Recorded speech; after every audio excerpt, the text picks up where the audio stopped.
A very warm welcome to all the students. Having seen regular languages in Unit 1 and in Unit 2, today we shall start with Unit 3, and Unit 3 discusses a new kind of grammars which are called as context-free grammars, which according to the Chomsky hierarchy that we have already seen, this context-free grammars, they are the superset of the regular grammars that we have discussed. Now, before I continue with this lecture, one piece of advice to all the students. For the basics about what is a grammar, what are its components, okay, all the students are advised to refer my lecture number 7, part 1. Okay, so it is very essential for you to revisit this lecture and go through the concepts before going through the current lecture, because otherwise you will not understand the concepts which I am going to deal with today. Also, I am not going to revisit the basics that I had already taught in lecture number 7. So, a small piece of advice, please go through lecture number 7 first, go through it and come back and go through this video. Okay.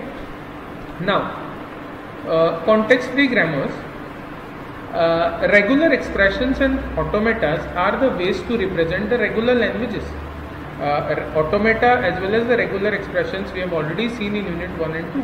However, regular languages are not sufficient to represent all languages that can be defined over an alphabet, right? Because in the Chomsky hierarchy we have already seen that regular language happens to be the subset of all the other languages, okay, the smallest possible subset.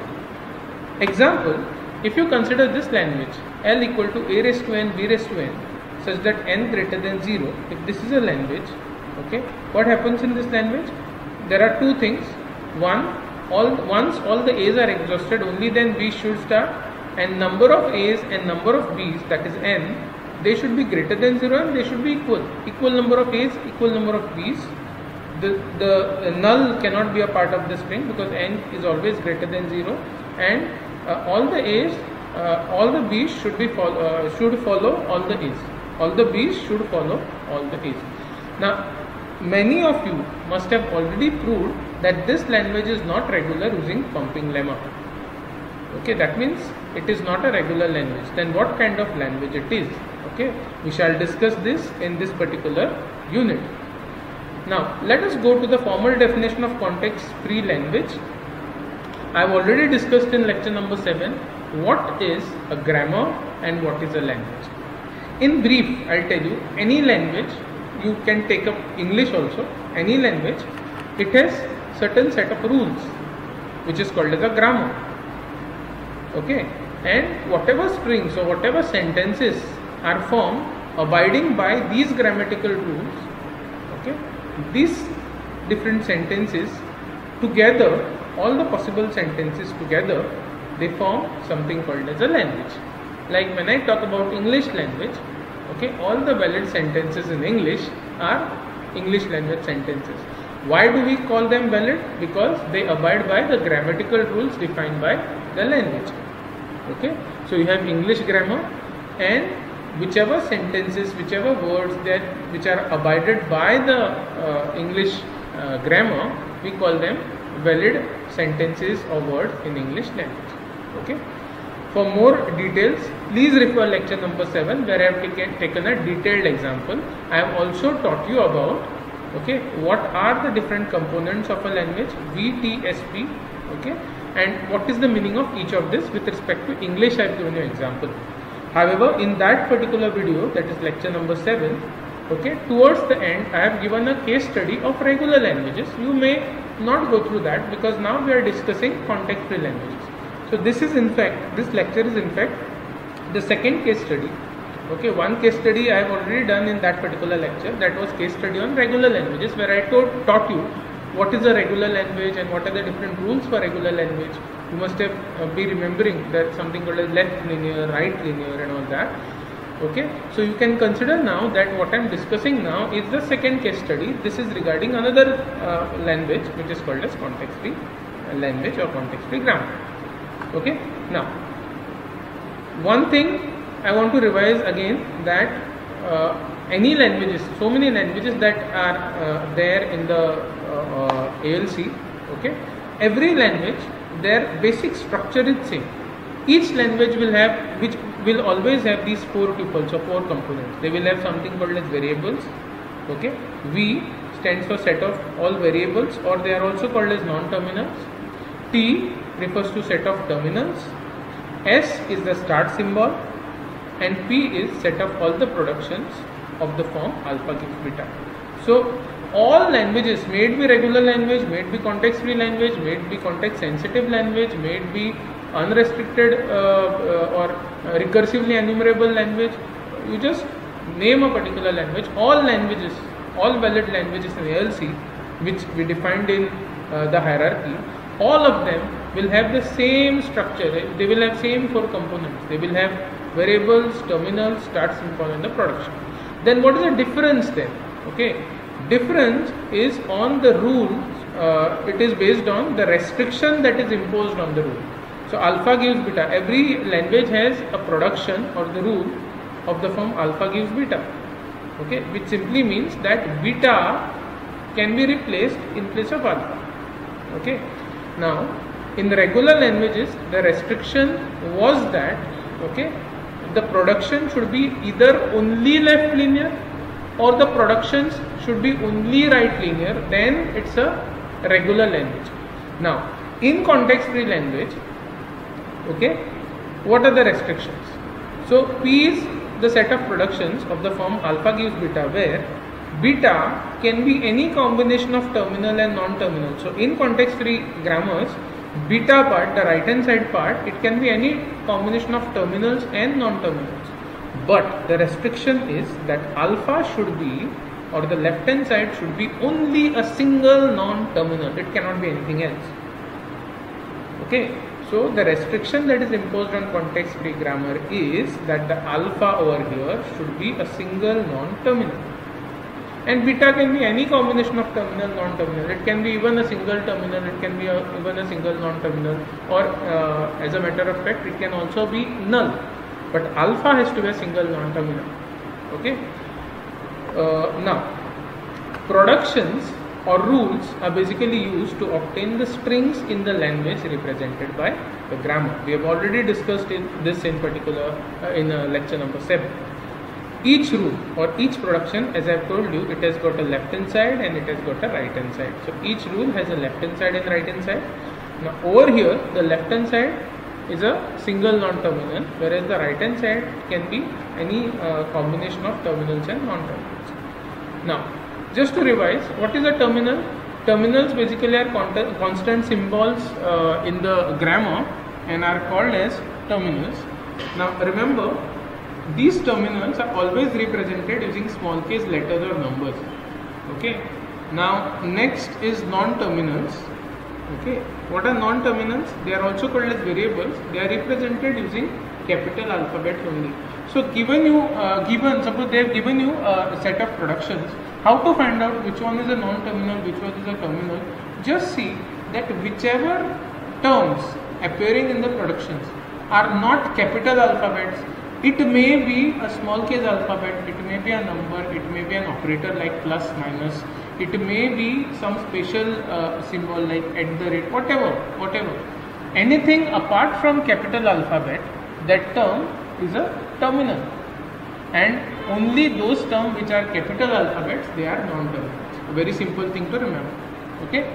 Now, as I have already discussed in lecture number 4, also in case of say English grammar or for that matter any other grammar, when we talk about the set of grammatical rules or the set of productions, language will not just have one rule. Like English will not just have one grammatical rule. You will have some a big list of grammatical rules. Or in here I can say that whenever any language is there, okay, that language will not have just one production, but you will have a set of productions, right? Now what happens is, whenever you are going to trace whether a given string belongs to a language or not, if you want to trace, okay, the question arises, okay, there are so many productions, from where should I start? Okay, so definitely in those set of productions there will be one production which will be called as the start production. This is a starting point. Okay, so what is S? S is a start symbol. Whichever is the start production, to the right hand side of it okay, whatever symbol is there, okay, as a non-terminal, that happens to be a start symbol. Okay, it simply means that suppose we have this production, just here, suppose we have S gives AA or B, A gives AB, okay, A gives say A. Okay, let's say we have only these two productions, okay, in a grammar. Now, how do you know which is a start production? Okay, so when you consider this production here, just think from this production. Okay, now whenever I say production, it simply means if A is there, A I should be able to replace it with small a. That's the meaning of A implies A. Similarly here, whenever I say S implies AA or B, that means if there is S, non-terminal S, I should be able to replace it with S with AA, or I should be able to replace S with B. So now when a set of productions are given to you, just to identify which is the start production, okay, you do this. Now you consider this production here. Now from this production, is it possible for you to come back to this production? Okay, is it possible? Is S, which is a left hand side of this production, is S defined on the right hand side? No. So is it possible that from, if I start from production A, will I be ever able to reach S? No. I'll be able to reach S only if S was defined on the right hand side here. But here, from if you consider this production, from capital A, you end up only getting a small a. So that means from this production, I am not able to go to this production. Now, you consider that production S. Okay, you consider this production. Now, is it possible for me to go from this production to production A? Yes, because on the right hand side there is A, which simply means that if I start with S, I can replace S with AA, and then this A further can be replaced with small a. That means from this production I am able to come to this production. Okay, so this is just an example. There are two productions, but suppose there are many productions. Okay, then remember only that production is called as the start production, which is able to reach every other production from itself. So if you are able to reach every other production which is defined, or most of the other productions defined from that particular production, that production happens to be the superset of all productions. So it is called as this full production is called as a start production, and the left hand side symbol which is there for the start production is called as a start symbol, which is simply a non-terminal, left hand side non-terminal of a start production. Similarly, I will also tell you one terminology now. Suppose I have say production A gives say AB or B, then I say B gives BC or D and so on. Okay, now what names should you give? So this production, since the non-terminal defined here is A, this production is called as A production. Since the non-terminal defined over here is B, this production is called as B production. So remember, most of the time the productions are named by the non-terminal that resides on the left hand side. Okay, so with that definition, this production over here, which I just said it's a start production, this can be also called as a S production. Okay, keep this in mind. So there is only one rule in context-free language. Okay, so language contains all these four components. Each production is of the type alpha gives beta. This is true for all possible languages. The only restriction is that alpha, which is the left hand side symbol, it should be a single non-terminal and nothing else. Whereas beta can be anything. It can be any combination of non-terminal and terminal, and beta also can be null. Right? Okay. Now let's continue. So we have seen what is a terminal, what is a non-terminal. So one of the non-terminals in the grammar is called as a start symbol. And what is that start symbol? It is the non-terminal on the left hand side of a start production. And I just told you what is a start production. Start production is nothing but it's a starting point for you to start from somewhere, tracing. Okay, and if there are multiple production, that production is called as start production, from where you are able to reach other productions. Okay, or you can say it's a superset of all other productions. All other productions are contained in this production. Okay. Now, so next we are going to see how to derive sentences from grammars. So the method of derivation is called as top-down derivation. So in top-down derivation, what happens is, okay, it starts with the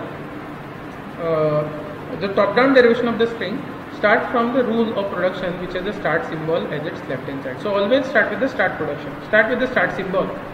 In each step of derivation, each non-terminal, okay, is replaced by the right hand side rule of whose left hand side is a non-terminal that is being replaced. A string is said to be belonging to the language L when it can be derived from the start symbol. Just for an example, I will revisit one small example that I had taken. Now, in English, okay, usually grammar tells you that any sentence, okay, any sentence is formed from either noun phrase followed with a predicate. Okay, any sentence is formed from a noun phrase followed with a predicate. Now, noun phrase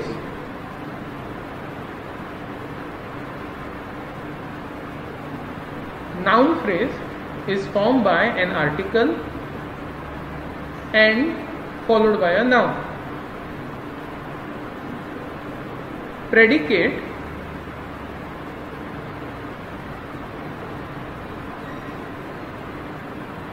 in English is nothing but it can be a verb.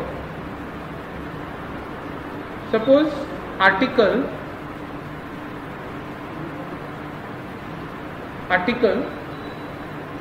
a, the, and so on. These are the articles. There are more. Similarly, when you talk about noun,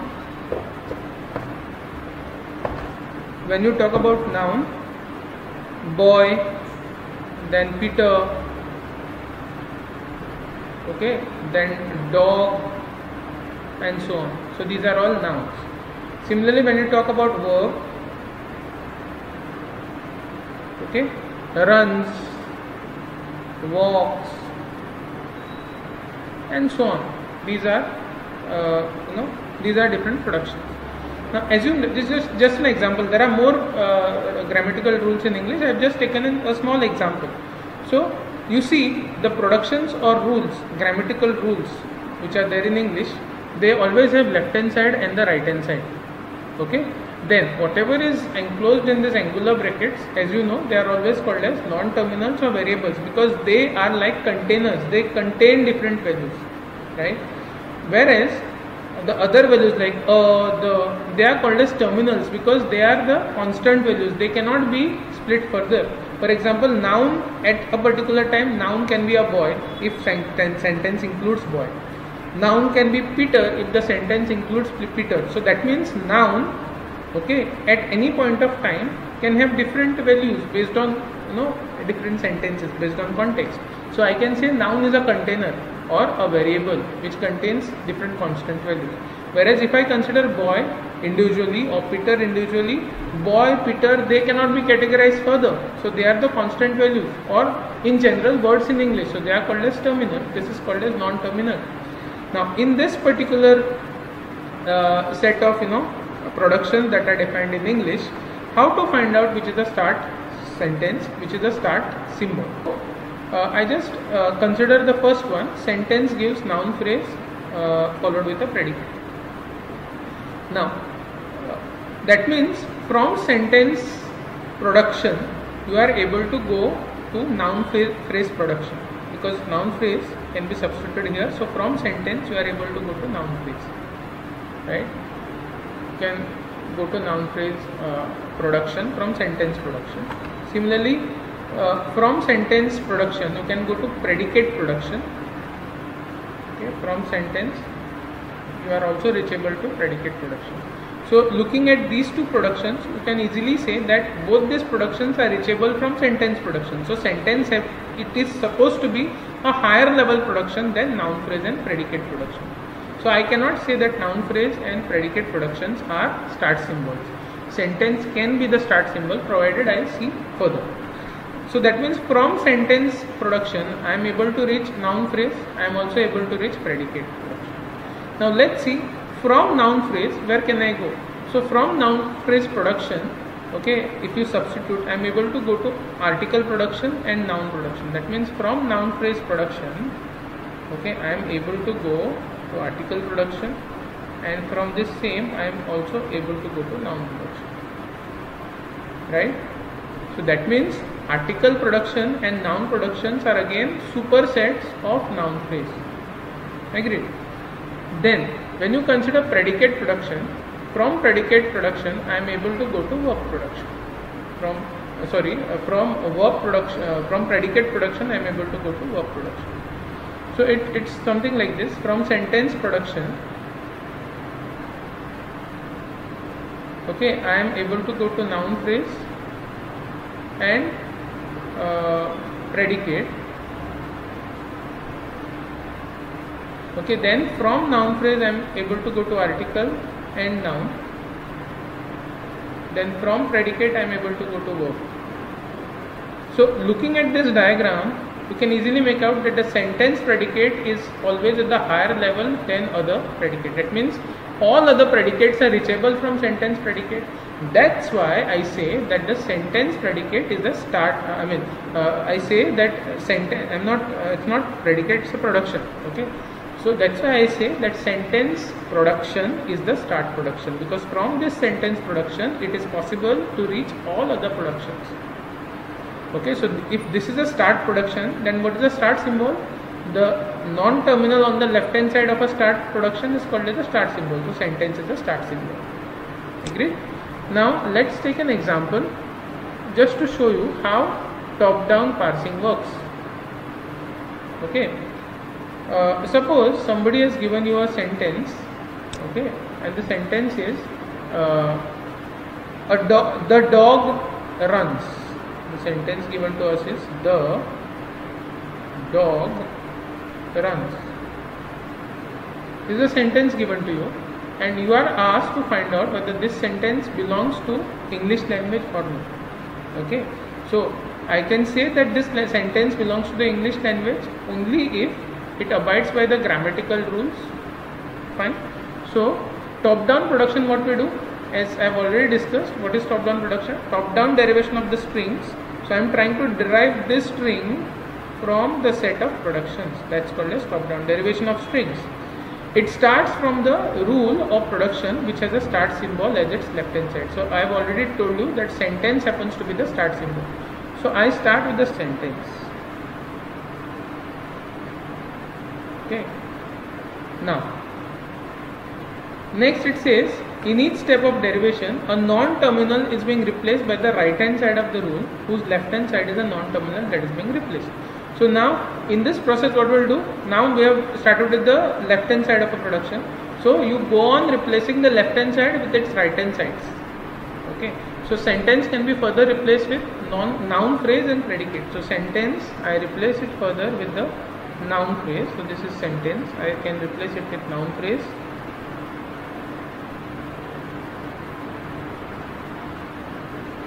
And noun phrase and predicate. So from sentence predicate, from sentence production, I have been able to reach noun phrase production and predicate production. Now, noun phrase can be further categorized as article and noun.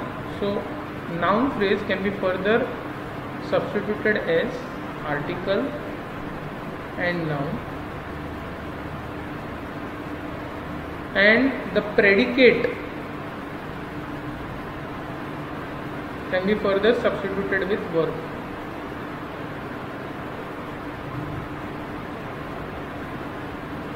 Fine.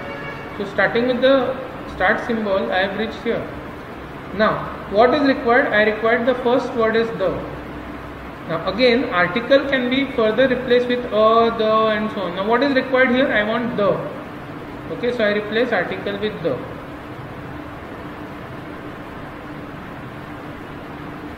This is how I have already got the first word. Then noun, if you see, noun can be replaced with boy, Peter, dog and so on. Okay, in my sentence the next word is dog, so that means noun can be replaced with dog.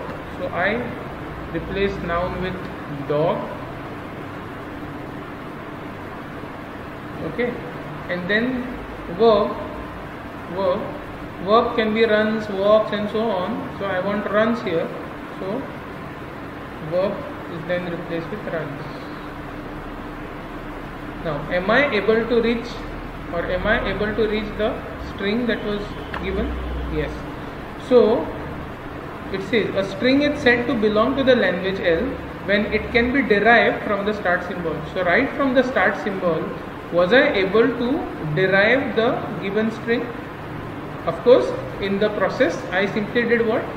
Each production that was encountered, I tried to replace the left hand side with the right hand side, and I continued this particular process. So from the start symbol, if I am able to reach, or if I am able to derive the string, then I say that the string which is taken by me, the dog runs, it belongs to the language L. In my case, it's an English language. Okay, so this is something called as top-down derivation. So please go through the lecture number 7 part 1, so that you will brush up the basics which are very, very essential for us to continue. Okay, so with this I conclude my today's session. In the next lecture we are going to solve some problems on context-free languages. Thank you.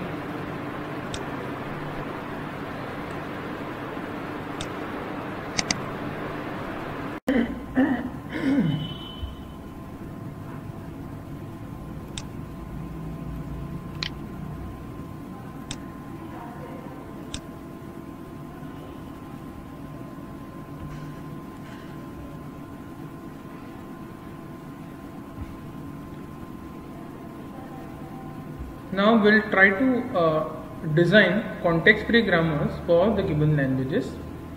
The first example is to design a context-free grammar for the language L equal to W, such that W belongs to A, B the whole star.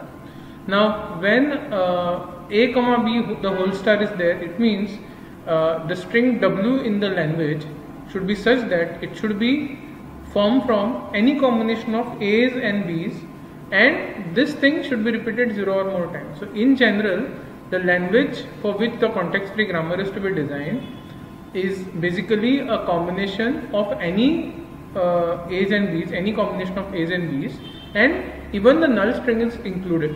Okay, so the very first thing that we are going to do is we are going to find out what is the minimum possible string in this case.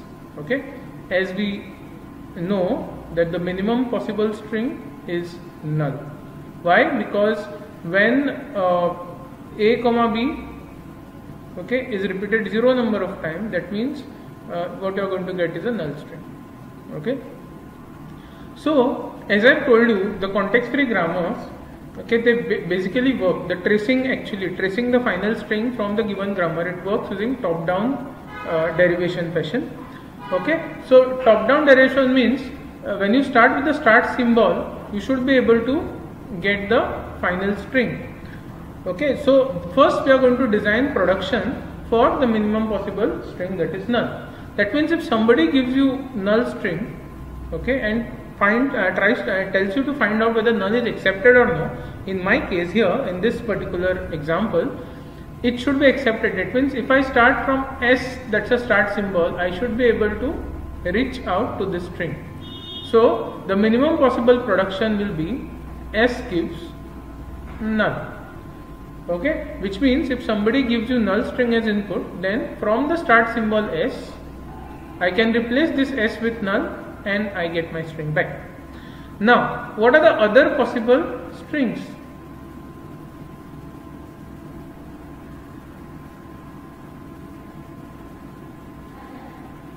What are the other possible strings? So n number of A's, n number of B's, then AB, and so on, BA, and so on, then AB, BA, and so on, then BA, AB, B, A, A, B, and so on. So basically all these combinations should be there. So let's see how we can get a string of only A's. So that means somebody gives me 3 A's as a string. This 3 A's should be accepted. So that means if S is a start symbol, somehow I should be able to get this 3 A's. Okay. So in general, production that will give me only A's can be written as S gives A, S. Okay. Now when I write small a, capital S, as I told you, in context free grammars, the right hand side can be any combination of terminal and non-terminal. Also, small case alphabets, anything which is not capital K is a terminal. So we do have over here right hand side a mixture of a non-terminal and a terminal. Okay. Now when I say S gives AS, now what will happen? Suppose somebody gives us this string AAA. Okay, and we should actually this string should be accepted. So let us find out whether this is accepted. So I start with the start symbol here. Now S can be replaced with either null, but I don't want null, I want some A's, right? So I will not use this production. Now S can be replaced with AS. So what I do? I replace S with small a, capital S, and that is how I have got the first A. Now I want more A's. So further what I do? I replace this S with again not null but another AS. So with this what I'll get? I'll get, this is the already existing A. S is replaced with AS. So this is how I will get 2 A's followed with S. Okay, so this is how I get the 2 A's. Now what remains is the third A. Okay, so again this S here can be further expanded with AS and not null. So already there are 2 A's. So I will write down the existing A's, and now this S which is there, okay, S will be replaced with AS. So you will get third A followed with S. So we have already obtained the string that is required, 3 A's, correct? Now since the string that is given to us is only 3 A's and there is no more substitution that is required, what I can do when there is nothing required, nothing else required, I can replace S with null.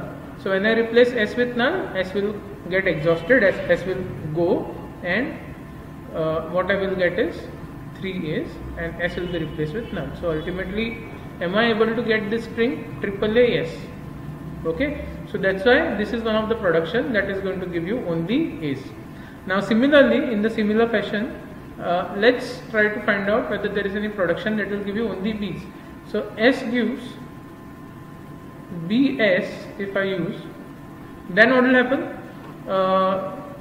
Suppose somebody gives you some B's, for example say 1, 2, 3, 4 B's. So I will start with S, I will replace S with first BS, so I will get the first B. Then the second S, I will again replace it with another BS, so that's how I will get 2 B's and S. Then third S, I am going to replace, okay, I'll continue here. This S, I am going to again expand with another BS, so that's how I will get 3 B's followed with S.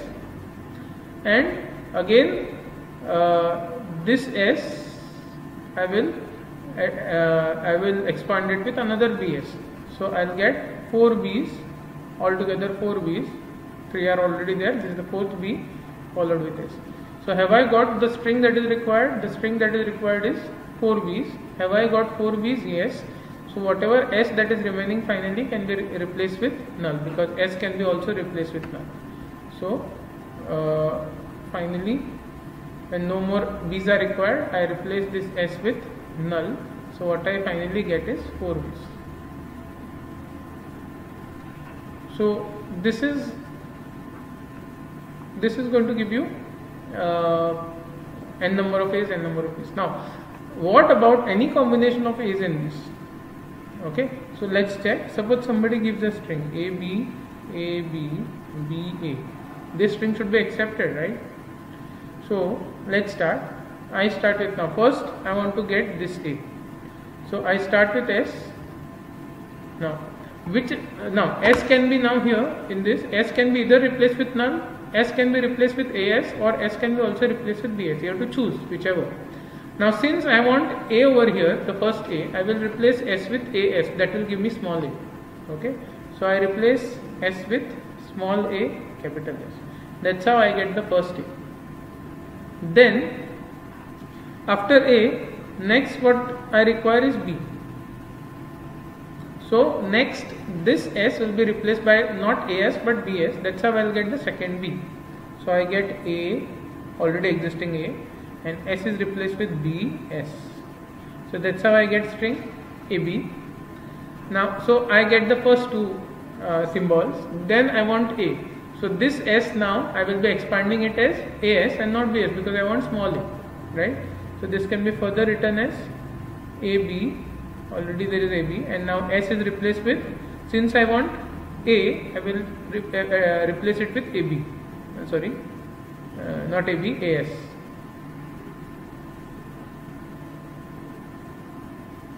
Okay, so this S I am going to replace it with AS. So that's how I get ABA. Next what I want is another B. So again this S can be replaced with ABA. S can be replaced with BS. So this S I have replaced it with BS, and that's how I get ABAB. Okay, that is this string. Okay, further this S should be replaced ABAB, and S is replaced with BS. S is replaced with BS. So that's how I get ABABB, and finally the last S can be replaced with, since I want A at the end, AB, A, B, B, and S is replaced with AS. That's how I get the last A. So this actually gives me the whole string A, B, A, B, B, A. And now since there is nothing else required, so S can be replaced with null. So that's how I get string A, B, A, B, B, A. So that means when you are going to write this all three rules in combination, any but possible string, even the null string is possible. For the required context free grammar, okay, G equal to V T S P is as follows. So G equal to, what are the set of variables here? There is only one variable in this, that is capital S. There is only one variable, capital S. So set of variables is only S. Now what are the set of terminals in this case of mine? Terminal is A, small a and small b. Null is not a terminal, null is extra symbol. So set of terminals is small a, small b. Okay, then which is the start symbol? Now looking at this, on the left hand side there is only one non-terminal, so that itself is the start symbol. So start symbol is S, and the set of productions P is S gives. So there is something called as cascading. Whenever you have number of productions all having the same non-terminal as the left hand side, these three things can be written as one production. I can write this as S gives AS or BS or null. So three productions, if all three productions have the same non-terminal as the left hand side, they can be cascaded together and you can write one production like this. So the production set of productions are S gives AS or BS or null. So this is the required grammar.